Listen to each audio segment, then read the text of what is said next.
I am a preacher's kid, and every now and then it was very rare, but every now and then I would see my dad go into the pulpit with a sermon, and he would feel led to say something else.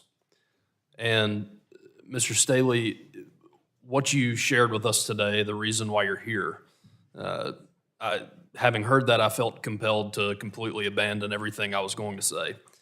And I want to talk to you about work requirements, but first I want to say that we have a connection because the reason I'm here is my little brother Luke, who passed away from a fentanyl poisoning. And I want to say that we haven't talked about it today, but I'd like to highlight that the parts of this bill that fund border security and give money to our law enforcement that prevent fentanyl from coming into our communities, I would have to push back on my colleague from Washington and say that's not a betrayal to families like mine. That's a very needed step. But so I know how hard it is to talk about our family in these settings. It's not easy.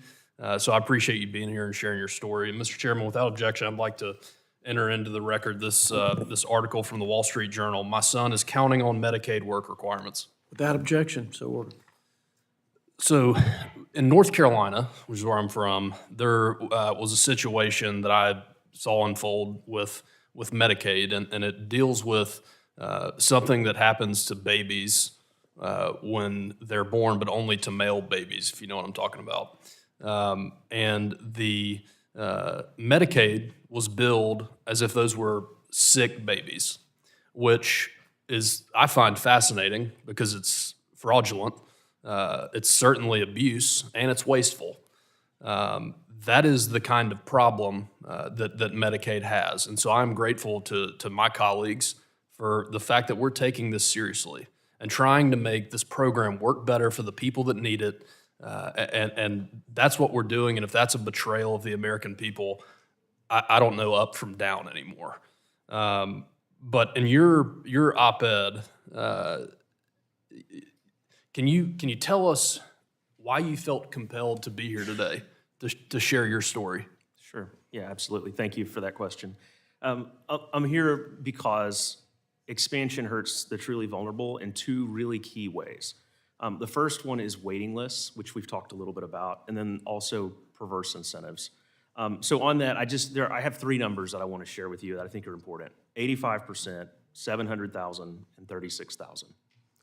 85% is the enrollment increase over the last 10 years directly attributable to able-bodied adults.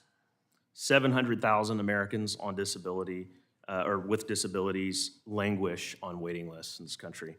And then 36,000 in the dozen or so expansion states that responded to our FOIAs, more than 36,000 disabled individuals have died while waiting for their spot for those waivers since expansion began.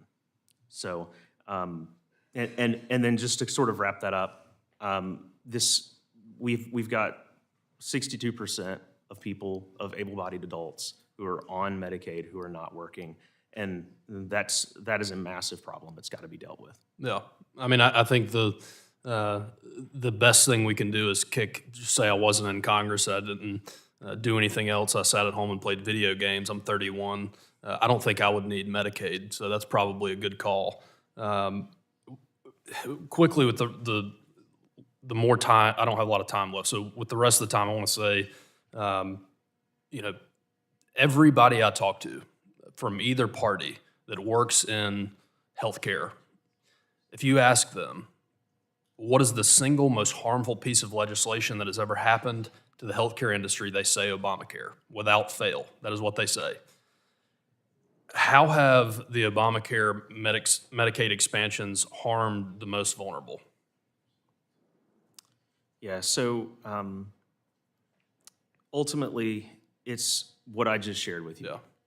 It's the waiting lists, and it also, by the way, it's also harmed able-bodied adults because they're not getting to experience that transformative power of work.